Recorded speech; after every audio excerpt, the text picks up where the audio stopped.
The question is, what does economic development and prosperity mean to you? So we'll start with Ken. I guess economic development and prosperity means jobs and a life so that people can feed themselves, clothe themselves. So that's what it means to me. Anything else you wanted to know? Well, your name and where you're from. Oh, my name is Ken, and the last name is Ukrainian name, Zarychansky, and I'm from Ontario. Thank you, Ken. And then we'll go with, on my list here, it says the name JAAP. Yes, and that is a struggle for everybody. So my name is Jaap. So pronounce it like as it is written with a Y. So Yaw Sigman. I am a business coach. I was invited by Brad today because I am scheduled to be on the board for the Samex Development Corporation. That is a work in progress, and I am very interested in knowing more about Can-Do, and hopefully in the future work with Can-Do as a business coach and helping nations and individuals with economic development. And so to the question, what does economic development mean for me? It's I think it's about your independence and being able for nations to take care of themselves and create those jobs and be better off and have meaningful lives. So that's really economic development for me. Awesome, thank you. And next we'll go with Sam.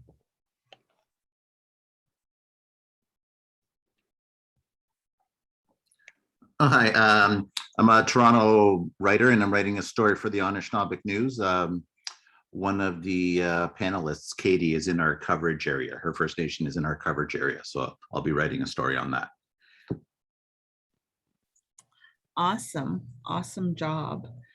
Okay, so my name is Shauna Morningball. As mentioned, I'm the manager. I'm the board of director for Can-Do for Alberta, but I also manage the business development at Community Futures Treaty 7 here in Treaty 7 territory. And what economic development and prosperity means to me is, I guess they go hand in hand. And, economic development, is probably the most important, concept in any community, not just First Nation, but, across Canada, even it should be important to Canada because, how can you give from an empty cup, right? How can, I've heard one of my buddies is Chief Clarence Louie, and he's said that oftentimes is like, how can you give from an empty cup? Only through economic development. And as I've grown and I've seen that, that's what, our communities, not just First Nation, but like I said, nationally should be, concentrating is economic development so that we can have those, schools and hospitals and, recreation and all of that stuff. And if we don't have economic development, then how can we have those, those luxuries in our community, but also our culture? Like without economic development, how can we retain and restore our culture and language? So that's what economic development and prosperity means to me. So with that, we'll jump right into our panelists today. So welcome to today's event.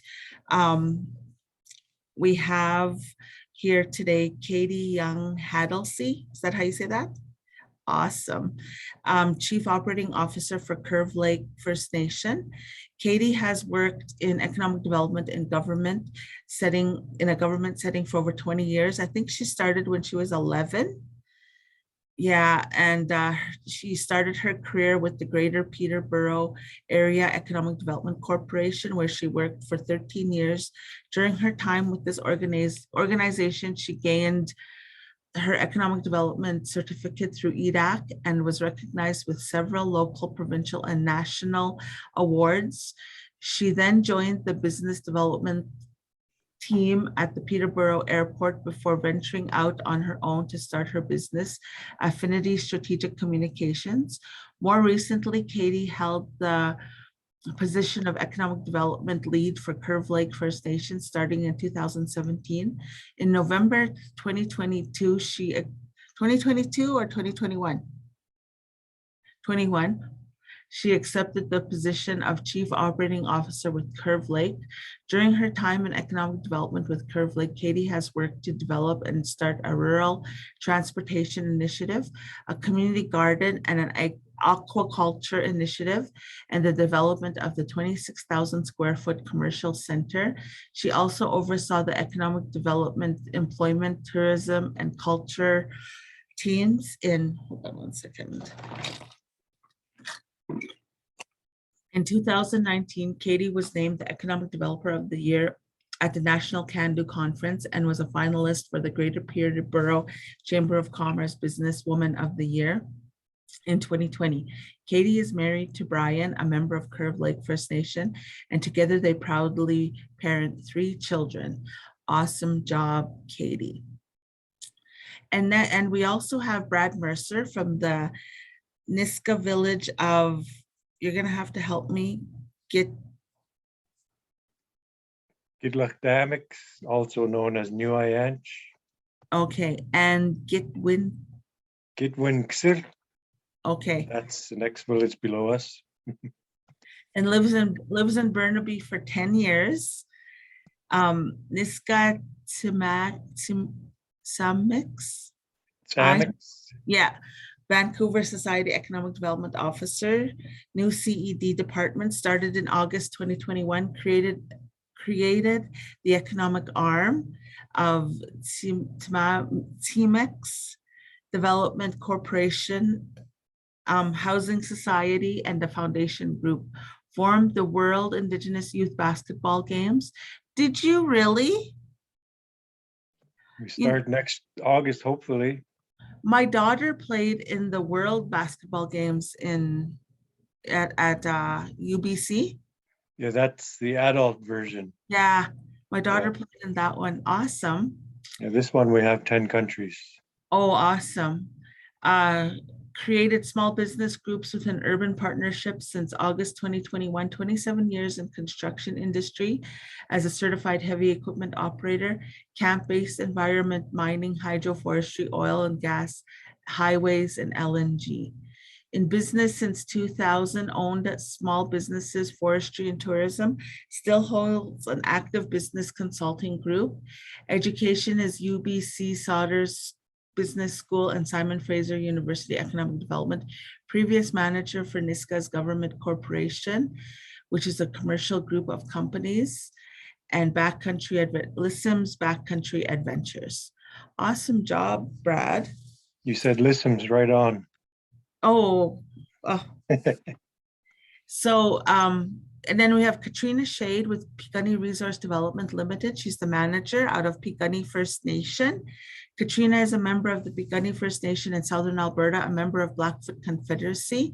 Katrina is the manager of Piikani Resource Development in Piikani.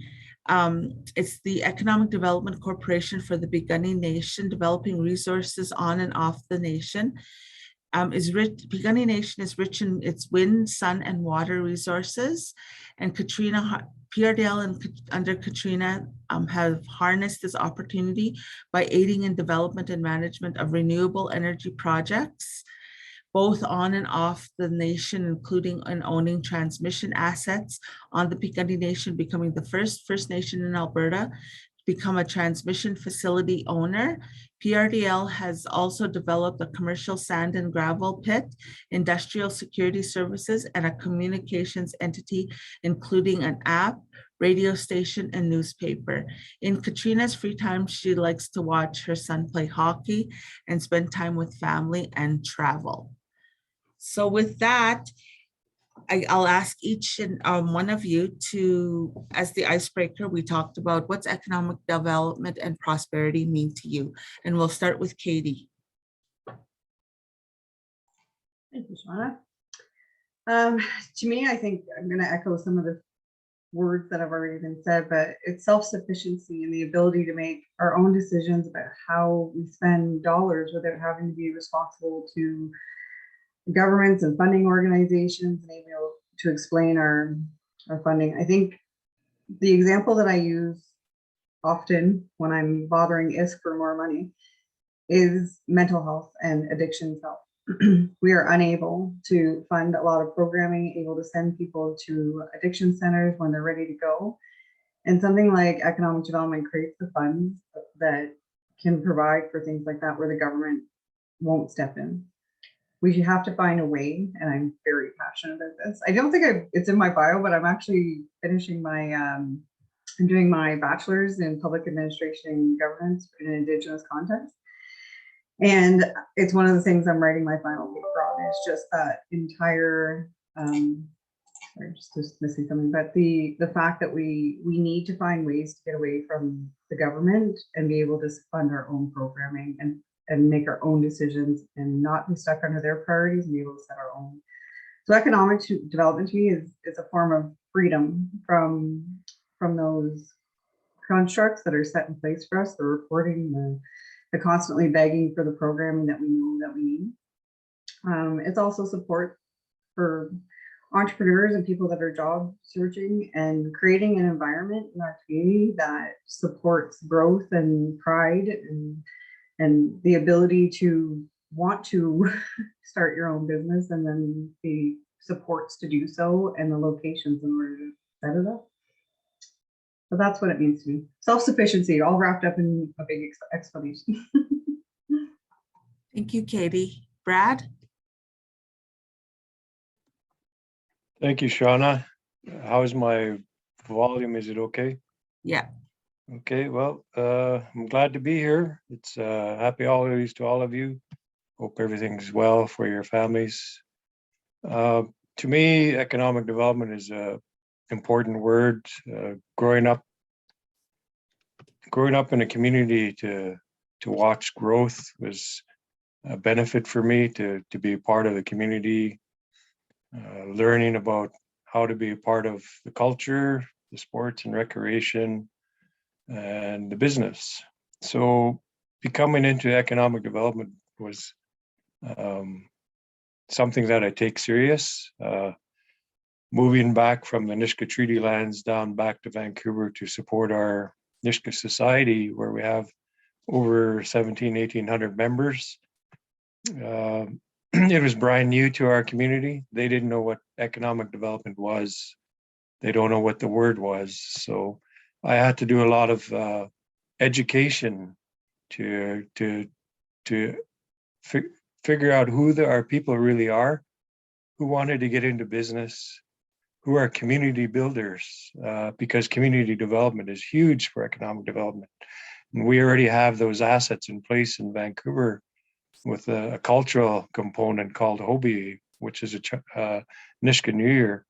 And that's practiced every February in Vancouver at a big arena by the Piikani Agrodome.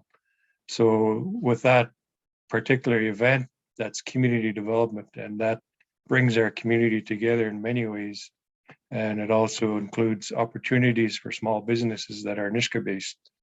So there's a lot of work to be done with ECDev. It depends on how you want to create your platform.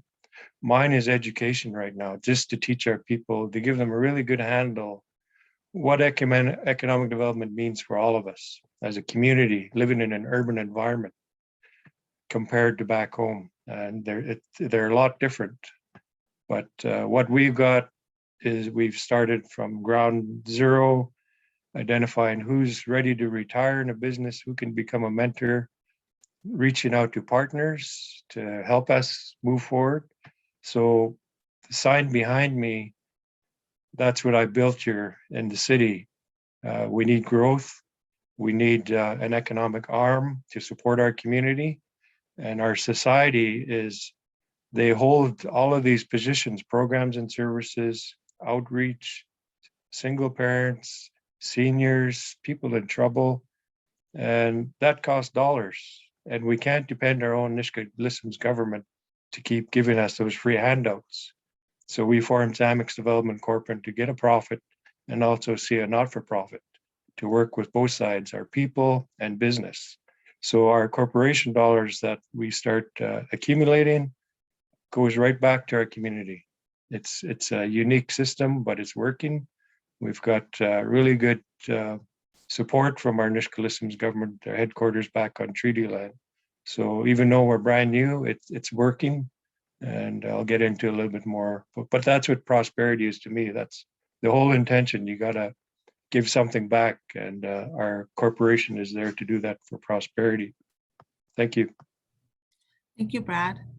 Katrina, what does economic development and prosperity mean to you? Thank you, Shauna. So economic development and prosperity means to me just the ability to have the capital and to develop resources, to obtain the capital and capacity to serve your community's needs. It's a tangible measure of growth, a relative measure of success, which has diversity and inclusion of all industries, all membership for your community, and also the development of partnerships and the ability to create our own source funding. I think everybody else kind of spoke to this, but by the development of our own source funding, then, we're not tied down by the government or the government programs. Then we really have the freedom and the ability to create and serve our community's needs. At the end of the day, we're all trying to revitalize our language and our culture, and to develop healthy communities. So to me, that's really what it means. That's the end goal is, we want to have a healthy community. Thanks. Awesome. So each of you have talked about community and being community driven. So our next question is your community located on First Nation community versus urban community, or how does that affect your role, nonprofit versus profit organizations? Katie? I wasn't sure if you were going to go in reverse order that time. I also like to point out, I did not know that Sam was coming or doing an article, but I told him I would give him a shout out anyway. Oh, hi, Sam. So Curve Lake First Nation is, we're just about 30 minutes north of Peterborough, Ontario, which is about an hour outside of Toronto, Ontario. So we are rural, very much so. We're in the heart of agricultural land and forestry mining communities. But we are fairly close and fairly connected to some pretty major centers, the major center in Ontario. So it does change the way that we do things. It gives us a pretty strong market that's very close by for things like tourism and transportation links to get products to market, stuff like that. So we're really trying to build on some of those things right now to try to build our own economy in different ways.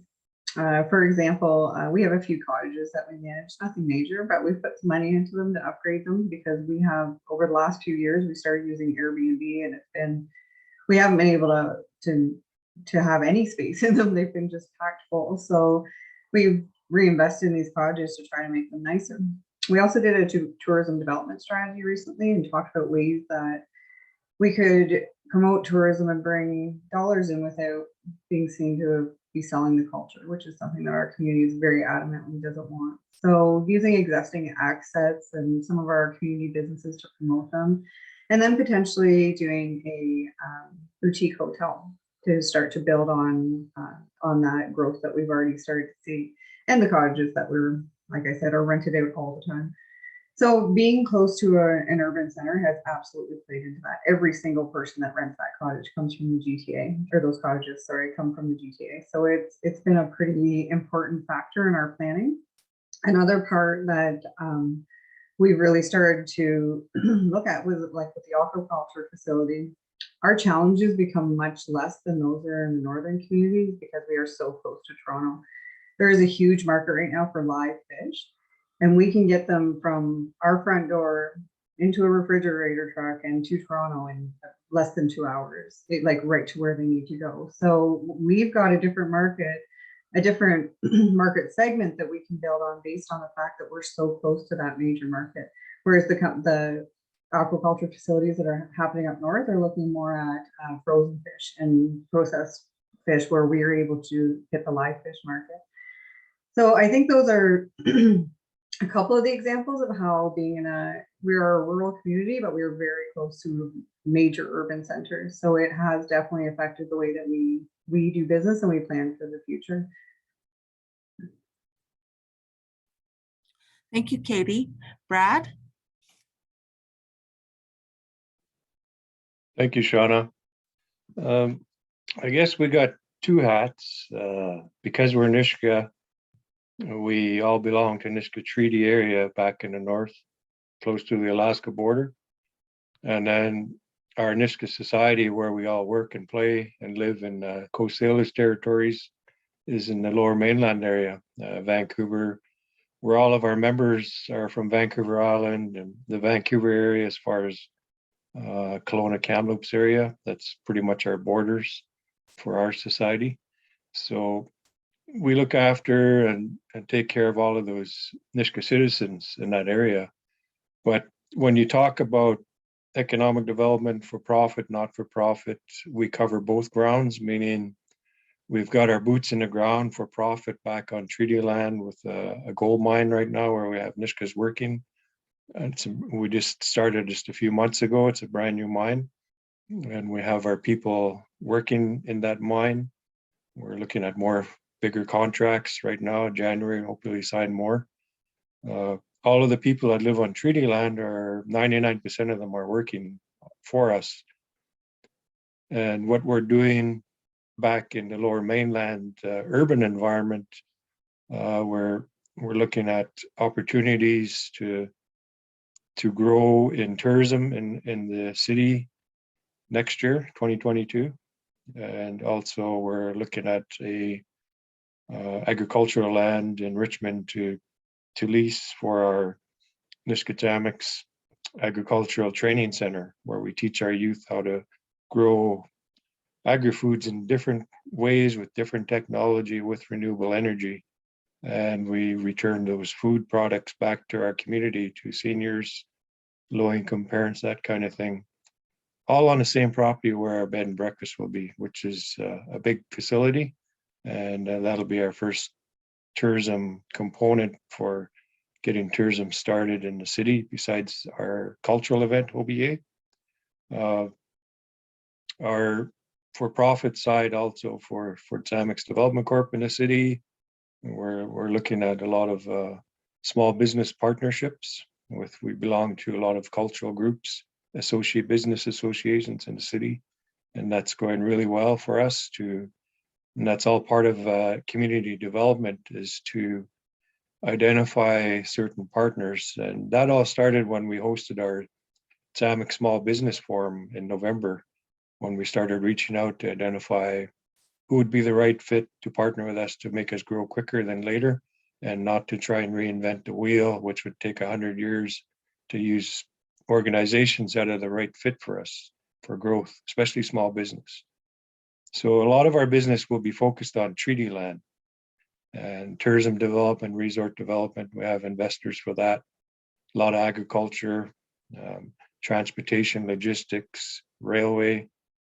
Because we're close to the Alaska border, we've partnered with a port organization where we have a partnership with a port for shipping. So a lot of our work will be bringing in products closer to market, and also creating a new gateway for areas such as Alberta and Saskatchewan to get their products overseas to export through our territory, where we have laydown and supply chain, warehousing, and shipping. So that's what we'll be working on in January to get that platform set up. Thank you. Can you hear me? Okay. Yeah. Thank you, Brad. Wow, that's exciting stuff, hey? So Katrina, what, just repeating the question, is your community on First Nation or urban, and how does that affect your role for nonprofit or profit organizations? Thank you, Shauna. So we are actually located in southern Alberta on the Piikani Nation. So we're part of Treaty 7 and a member of the Blackfoot Confederacy. So we are, as being a treaty First Nation, we're bound by INAC and the different land tenure components for development on the First Nation on the reserve. So, it's a little bit different from doing work on and off the reserve. So we do, we have to, for example, our reserve is heavily on renewable energy. So what we've done is we've developed an integrated energy system where we own, we generate electricity. So we have a partnership with hydro facility. We have wind, we have solar on reserve. And then what we're doing is we actually own the transmission assets on the reserve. Then we own, a portion of the substation on the reserve, and then we own the distribution assets. And then from there, so we do everything from generating the electricity to taking the electricity down through the transmission assets, through distribution. And then we also provide retail services to our nation members. So we purchase electricity and then we sell it back to our nation members. So, where we're located in Alberta, a lot of First Nations are lucky to have oil and gas. We don't have that.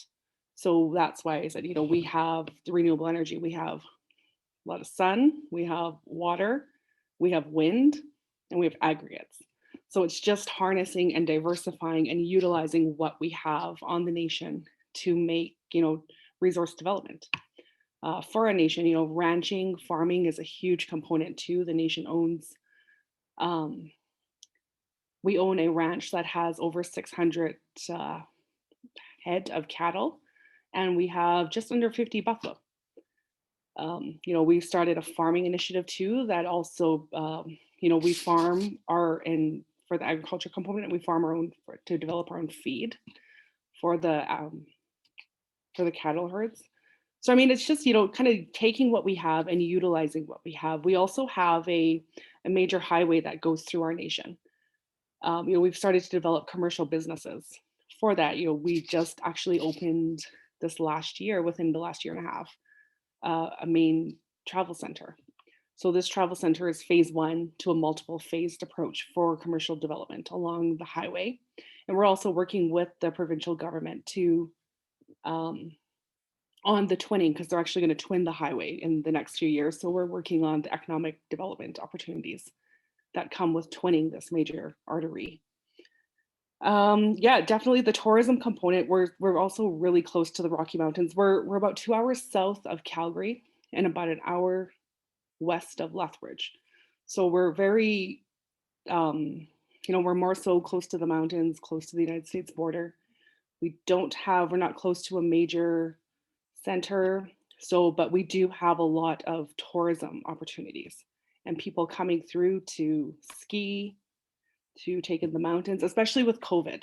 And I know that, we may talk about COVID in a bit, but COVID actually opened up a lot of those opportunities where we've seen a lot of people going to the mountains and going outside and camping.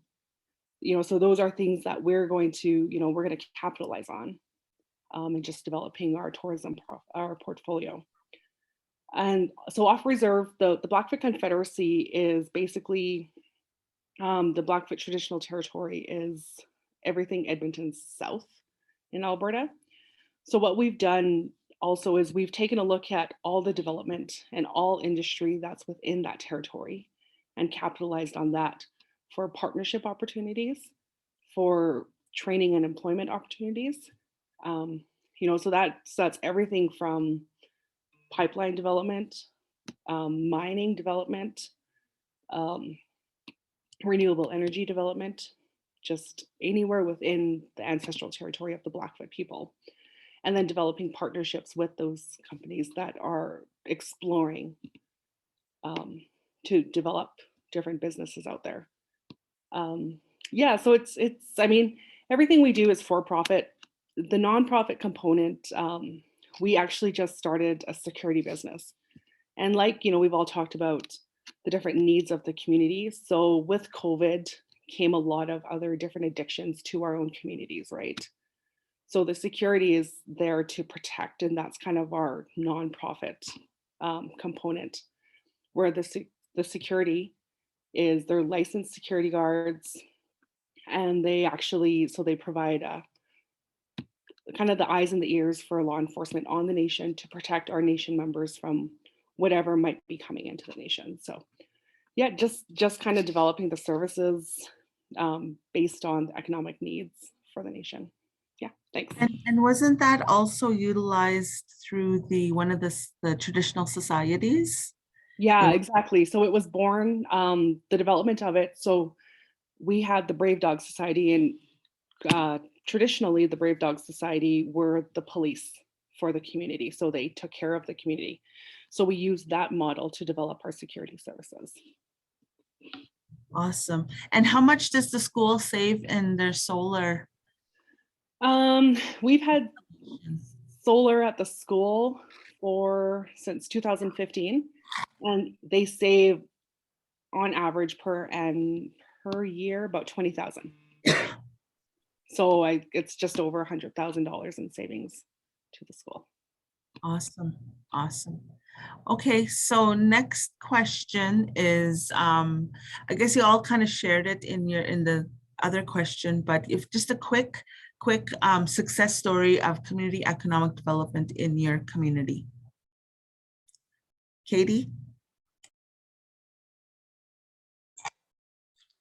One of the, I guess it's not a super big and exciting thing, but it's one that was a big win for us because we've been trying for so long to make this happen. But I think our rural transportation link was a pretty amazing project for us. So we are close to Peterborough. So we partnered with, sorry, I should back up a bit. Our Ontario Works department started a pilot project to have people that were on, I'm trying to think what this would be universally, but on Ontario Works, which is unemployment. They hired them to run a bus service into Peterborough so that they could connect to schooling and training and everything else that comes with the city, shopping, friends, whatever. And it was extremely expensive. And we ran it for 3 months, but we saw that there was definitely a need for it. We gathered information through that pilot to determine that it did need to be done. So we switched to a different program where we had a school bus running. So we tried that for 6 months. It was more cost efficient, and protected us from liability a lot more. But it was, again, very expensive, very difficult, and we weren't capturing everybody's needs. So we reached out to our neighboring municipality, which is the Township of Selwyn, and then we partnered together to put in an application for a rural transportation program. And then we waited and we waited and we waited for a very long time. And then we found out we were approved. And then there was COVID. So then we waited and waited again to get a bus. So we partnered with the city of Peterborough in the long run, and we were able to put in a rural transportation link that brought the city buses out to our First Nation. So which is, like I said, half an hour away. So it's quite a loop to do the tour, but it's working. So we're seeing ridership of about, I think we're around like 500 riders a month right now. So it's being used, and that's between us and the township, not just us, but it's being used quite a bit, and it's really upped our ability to get people to their doctor's appointments, to clinics, to shopping, to schooling, and so on and so on and so on. So we discovered that once we could get people out of the First Nation and into Peterborough, it connected them to the rest of the world, really, because they could get on a Greyhound bus or get on a bus to Toronto or a train or whatever, and get to an airport and go anywhere they want to from there. We just had to get them into Peterborough. So that was a really fun and exciting project to work on. Really strengthened our partnerships with our neighboring municipalities as well. It's not big and exciting and creating a lot of jobs, but it was really great for the community, and economic development took it on. One project that is a little bit more focused on economic development, I think, is our aquaculture program. And this one actually spurred from a conference where I saw a presentation, and it just aligned with our ideals and our vision for the community so completely that I started looking into it and whether it was possible, brought it to committees, brought it to council, and there was a lot of agreement this is something we should be doing. So we partnered up with Nick Fee, who's the part of the DFO, I should say, and Wabatech, which is our community futures here in Ontario. And we started talking about ways to start funding the project, and very rapidly it started to roll along at an amazing rate. So we had a feasibility study done in a couple of months. We had a business case done in the next couple of months. We had a design done very shortly after that, and we're now at the point where we're about to break ground. So we are very, very excited about what this could mean as far as jobs go. But we've also partnered with Fleming College, which is here in Peterborough, and we're talking about ways to start offering training right here on site, not just for our own members, but for any Indigenous person that wants to work at an aquaculture facility. So we can have like a micro training facility right here. So our members can learn right at home, and then filter in and have jobs in the community as well. It also means economic developments for our economic development for the community as far as financial resources go. It's a very positive outlook as far as business case went. We're pretty excited to see it start rolling. Obviously, again, COVID, there's some delays, and it's going to be right beside our new commercial center, which means that we've been able to find ways to create synergies as far as using the same septic system, the same parking lots, the same roads, and we've been able to save some money by doing it that way. So I think that is one of the things that we're quite proud of right now, and quite excited to see it up and running. Doesn't seem to be any red tape along the way. We seem to, I shouldn't have said that, knock on wood. But yeah, but so far we're moving at a pretty rapid rate. I should say we're not a corporation yet either, but we are working on putting our corporation back together. So we had one, it was structured as a not-for-profit for some reason. So we had that dissolved about a year and a half ago, and we've been working on our charter to get our new corporation up and running, which should precede all of our other development that we have going on right now. So yes, we're just a department right now, but it's been a very busy department. Awesome. Sounds like exciting stuff happening. Yeah. So thank you, Brad. You got some success story to share? Sure. The Samex economic development, we're quite proud of our end of the month, November small business forum we had. We started with 3 small businesses, and then over the weekend, we ended up with 32 businesses. So now we have an actual count of who we have to work with starting in the new year with our new partners that are based in the city. So that's good news for us. So we've got something to work with for our small businesses in the Vancouver area. The other plus side is for our economic arm, the Ts'amiks. It's moving forward. We've got a lot of new opportunities to review and sign in the new year as well. This last week we signed our second MOU. The first one was for the gold mine, and the second one last week we signed with the Asian Business Association in the Lower Mainland of different countries. So now we have a working model to start identifying opportunities to work with, starting with China, to how to get products closer to market here in BC, Canada, and how we could fit into that partnership, whether it's shipping or manufacturing locally on treaty land, putting our First Nations people to work through training platforms, agriculture, all kinds of opportunities just with that one MOU. So that's going to be a big start for us in January. There's more to come in January. We've got at least 10 more MOUs to do in January. So we're really giving her to see what we can do in such a short period of time. So I guess that's it for now. It's moving fast at a good pace. It's a comfortable pace. We're getting good government support.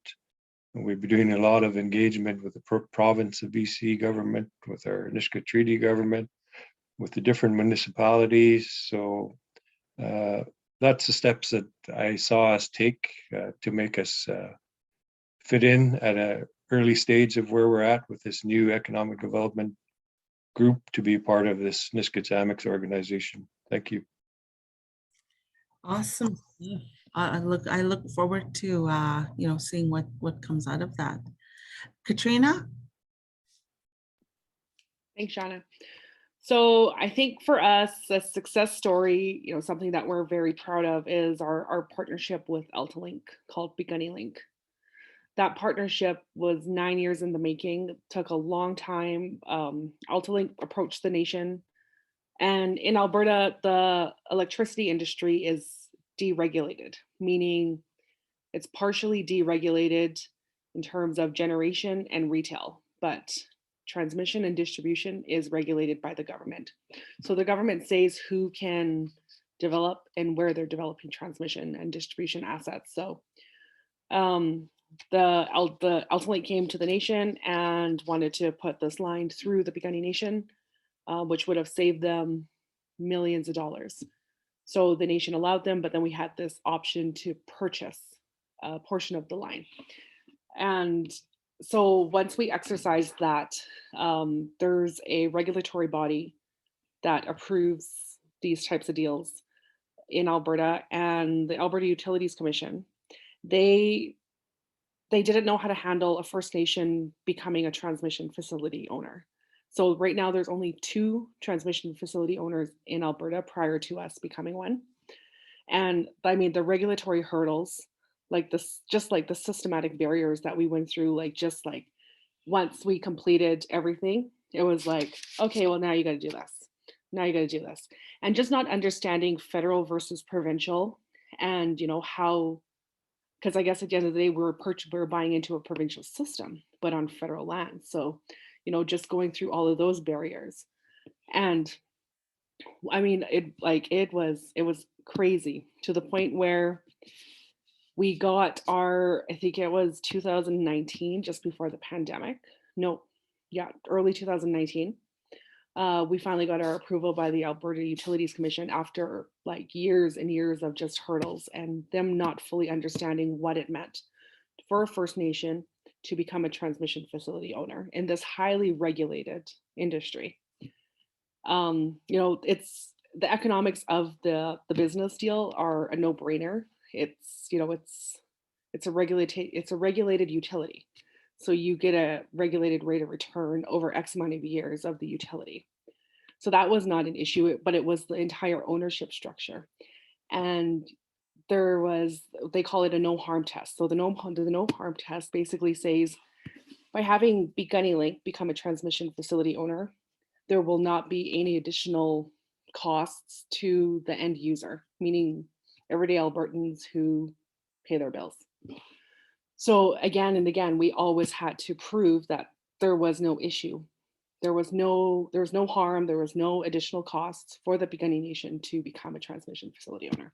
It was literally just a carve out. So if Altalink owned, you know, the circle, we were just carving a piece of the pie out. Everything would stay the same. So once we got through that, we had a disallowance of costs that other transmission facility owners were privileged to have. So that took a few more years of fighting, and we actually just won that. So they were allowed to take or to apply for certain costs, but for whatever reason, we weren't allowed to. So we actually just won that, and so now we're treated as a normal, everyday other Albertan transmission facility owner. So, I mean, just the regulatory hurdles and, you know, just to get to that point was a big deal.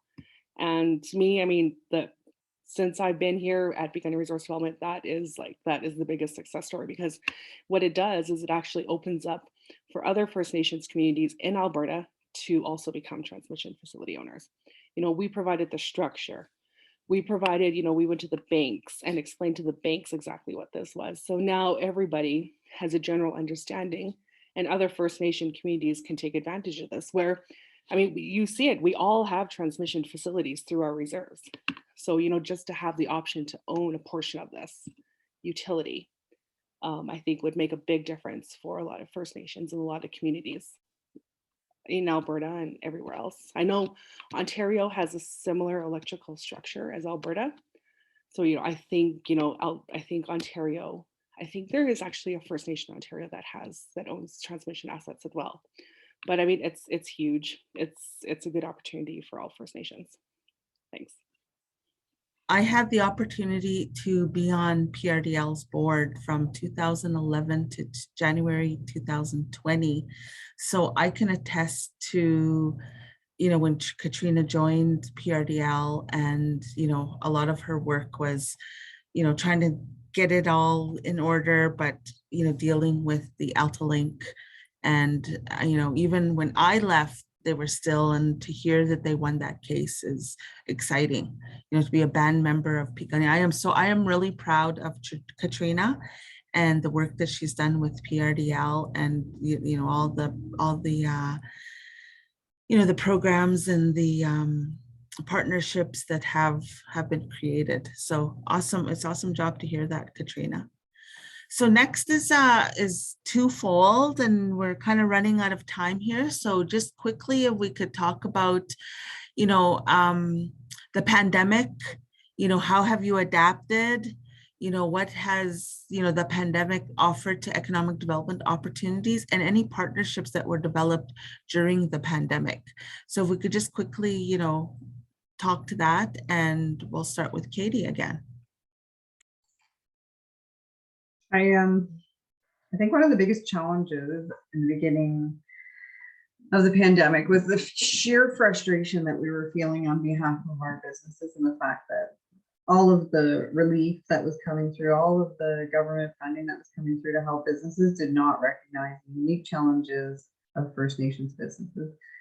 Everywhere you had to put a business number in, I'd call them, and I spent months fighting with different levels of government and funders about the fact that your applications can't preclude somebody from having a business license if they don't have a business license, and then say it's open to First Nations. Like, it's not like one side, the government saying, no, you don't need to register your business. And the other one saying, but if you want any help, you have to. And that was probably one of the biggest challenges in the beginning of this, was just that fight, that constant fight with every level, every funder out there saying those same things over and over again. You're precluding, we're open to First Nations, but you're not open to First Nations, and you're not helping anybody. And the people that I spoke to with that argument, it was far reaching, outside of my region, right up to the feds, and very difficult, very frustrating. I think another thing that was really highlighted is that we have a very resilient community. We have not lost one business because of COVID. In fact, new ones have come up. So I think that was a massive lesson learned through the pandemic, is just how much we have leaned on each other, and how much we have supported each other from a business standpoint through the pandemic. We started a program as well for our crafters, because they were feeling a bit hit, because all the craft markets were shut down, all the marketplaces that at the beginning were shut down. So we started a program where we started buying a lot of products from our local crafters, and then we started selling these surprise baskets at Christmas time. So it's like, you tell us how much you want to spend, we're going to fill a basket, and you get what you get. And it was really fun, and it was popular, and we sold quite a few of them. So that was good. I also think the one thing, like the government was sending us like economic recovery dollars, like, take this money, and it's like, we're nowhere near recovery. We don't know what things are going to look like in a year.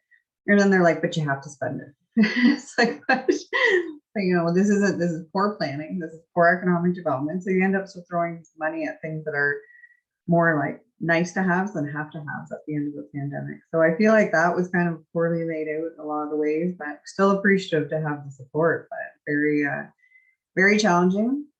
And I think having a strong communication network with our businesses really helped us, but also highlighted some of the places that weren't on our list, that we like home-based businesses that we maybe weren't aware of. So it really gave us an opportunity to like bump up our communications and be able to find greater ways to speak to each other and have open forums for discussions. And it's highlighted some of the things that we need to do to improve those things as well. So there were good things. The fact that we haven't lost any businesses, I think, is a huge win. We also don't have any food place is really in Curve Lake. So, but we have about 40 businesses and all of them have survived.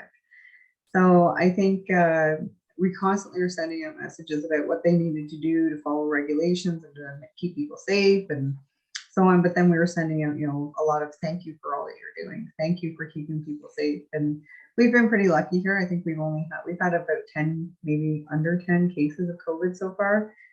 Omicron, I think, might change that pretty quickly. We've recently gone into full lockdown, like essential workers only again. So that's been a challenge. It's been challenging this week, working all that out.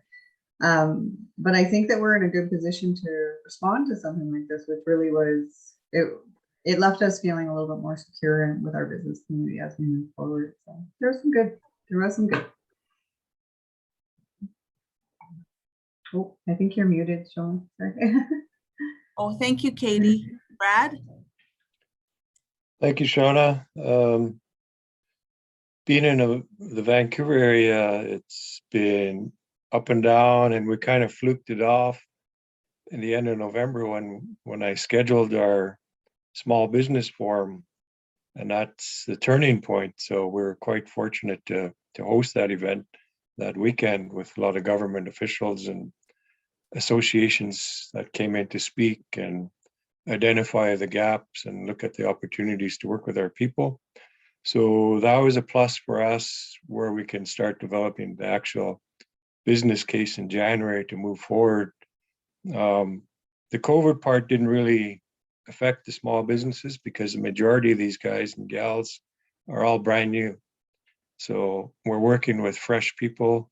There were a couple that were existing businesses, but they still pushed their way through without any COVID structure plans or, the paperwork. They identified the harsh, aggressive paperwork that's required by the government here, just for a chunk change, and the reporting period is binders afterwards. So it's the way it's set up. It's not really set for small businesses, especially First Nations. It's set for bigger business. So there needs to be a better structure for Indigenous small businesses, something more simple, because you're dealing with small businesses that are awesome arts and crafts people, seamstress people, or knowledge keepers, wisdom.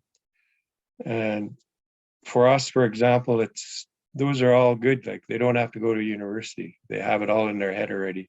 They already know what they want to do for their products, but it has to be easier.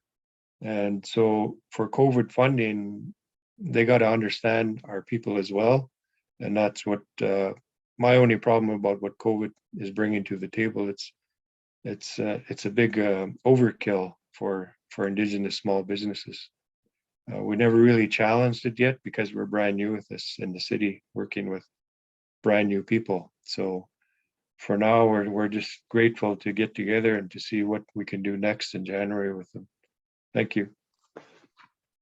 Thank you, Brad. Katrina? Thank you. I think the biggest challenge for us was technology. On the reserves, we don't have adequate, fast, high-speed internet.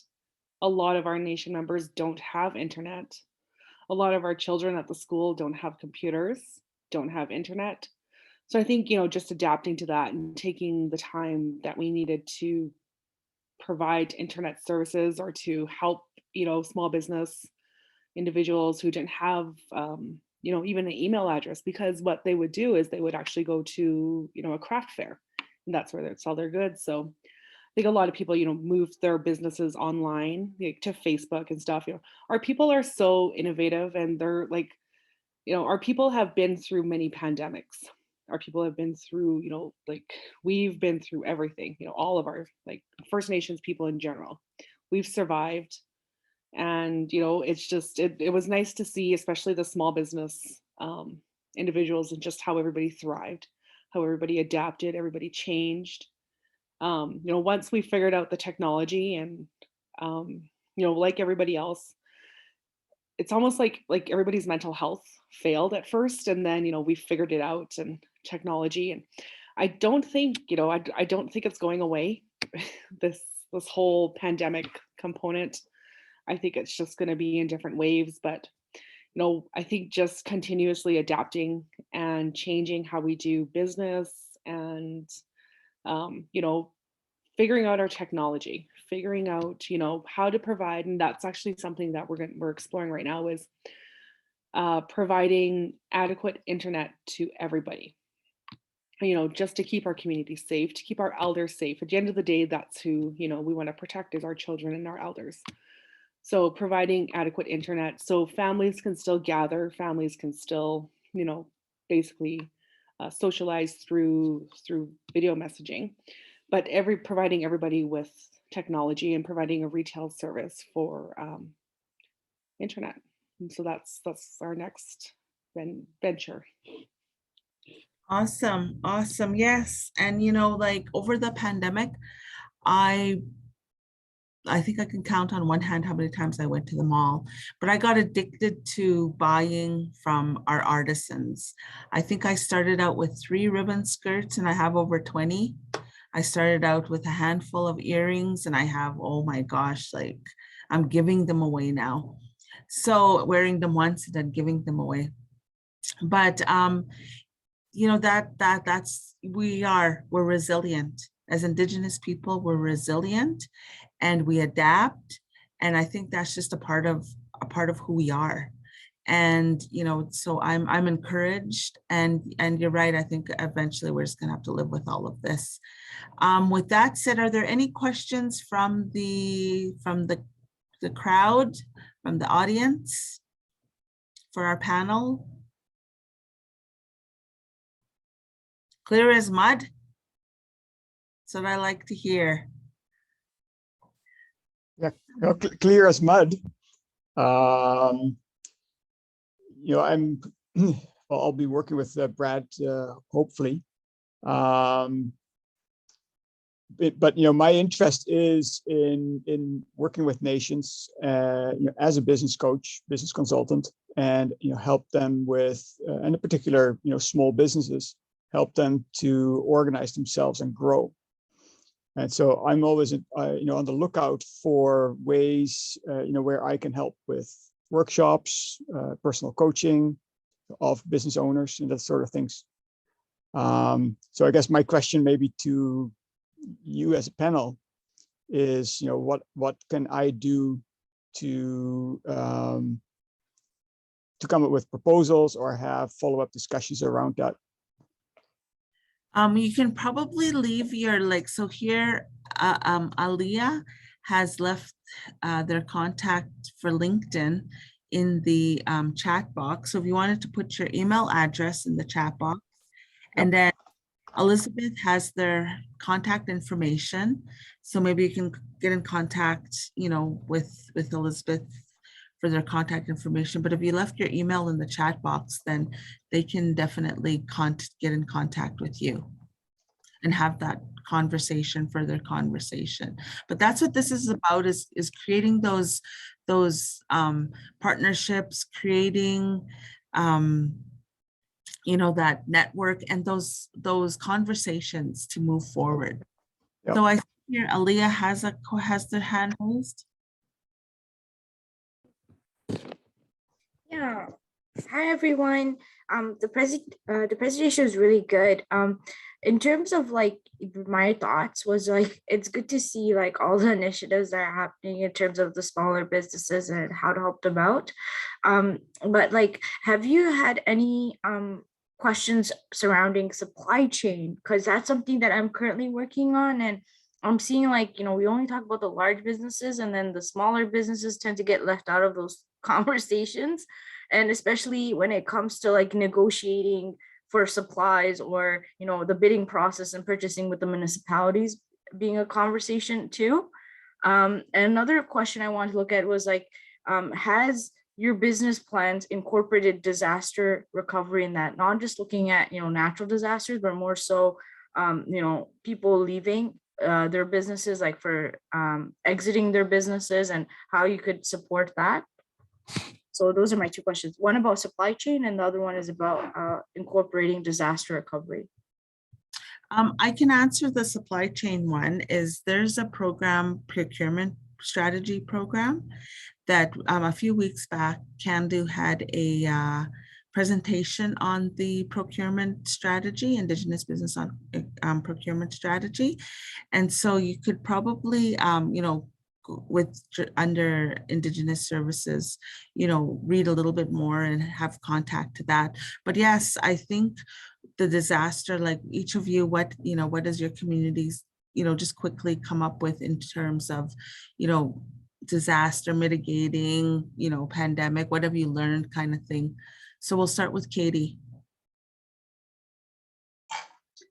So one of the things that we've done, we have a emergency plan that desperately needed to be updated, to be honest. So we've been working with a pandemic coordinator, emergency services, to update our emergency plan, and it is something that business continuity is definitely a part of our emergency plan.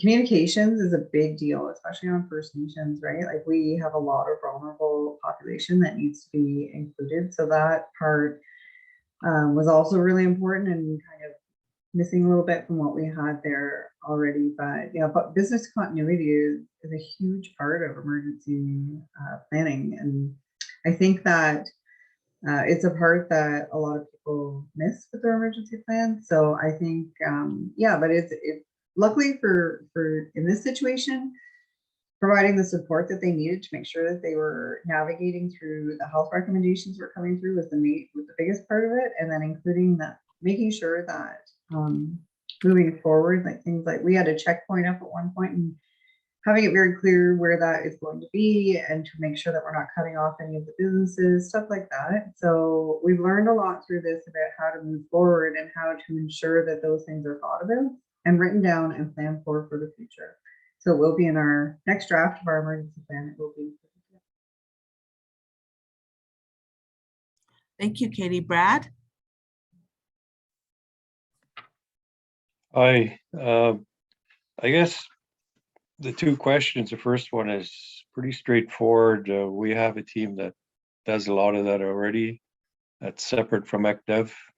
We have the Programs and Services Department and the Outreach Department.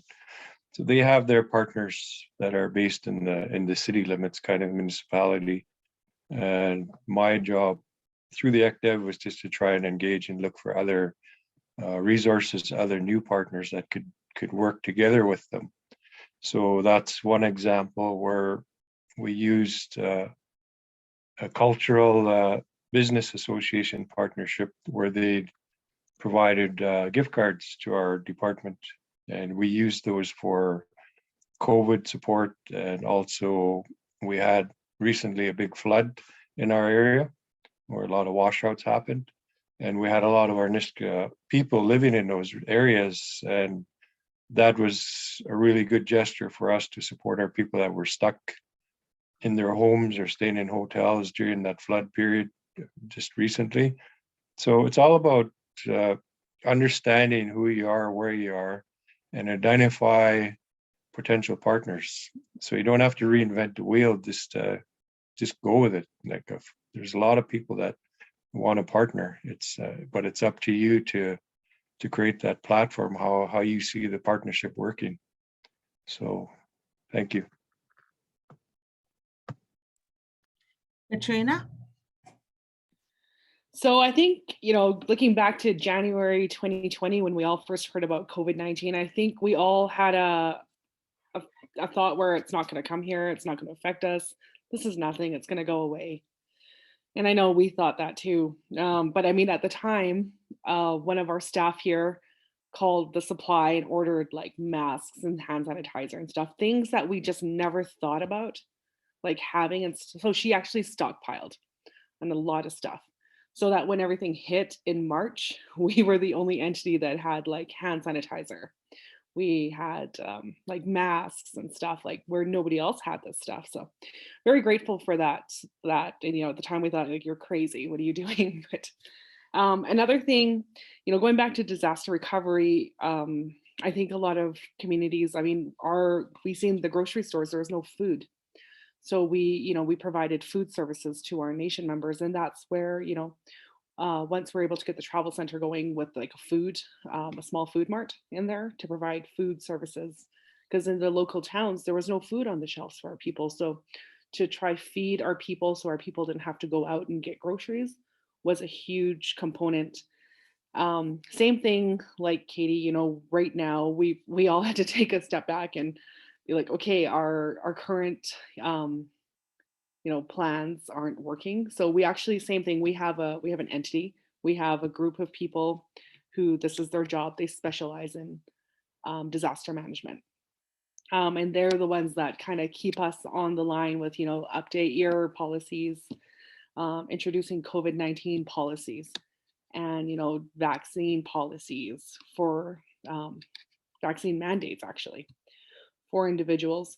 But also December 1st, our community had a significant wind event where people's roofs blew off. People were sitting in their living room and their roofs blew off while they were sitting in there. We had peak wind gusts of 185 kilometers. And I think for about 2 hours straight, it blew straight for 140 kilometers. So, I mean, it's windy here. Like we get 100-kilometer winds are normal, but this wind event, like we had, I think over 70 homes affected on our community, people displaced.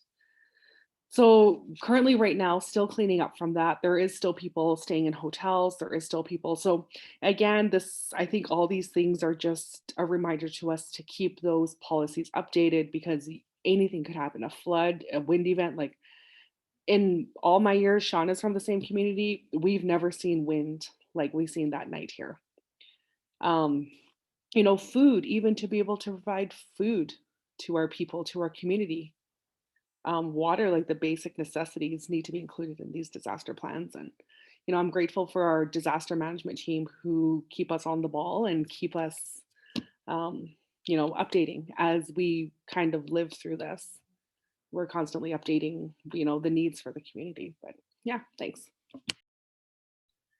So Aaliyah, I was just informed on January 11th will be the procurement presentation through Candu.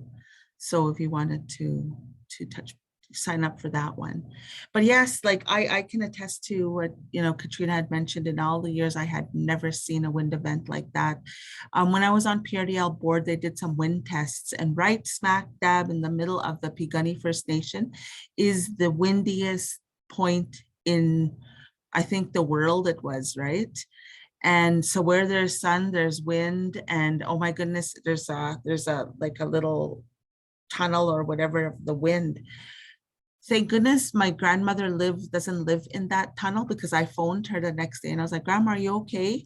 And she's like, we're all right. And I was like, good, you know, like 94-year-old grandma, and you know, she's tough as, you know, she's withstood those winds. So yes, so thank you guys. Just quickly,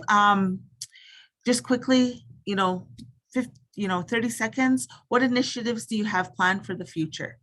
Katie? Well, my big baby that I've been working on for many years, but we're getting much closer to is our commercial center. So this has been a multi-year project, but yeah, 26,000 square foot commercial center. We're in the middle of the land designation process right now, and then we're ready to go. And then hopefully the boutique hotel that I mentioned earlier. So those are exciting things. And then we've got a little farm that's an acre right now that we plan to grow to 5 over the next few years. So those are kind of major projects that we are all working on. Well, I look forward to looking out for those. Good luck. Thank you. Brad? Sure. Economic development for sure, to support our small business people and to keep building our community development strategy, to see our corporation, our business arm for our economic development, move forward to create opportunities for our Anishka people and other Indigenous people that want to live, work, and play with us within treaty land and off treaty land.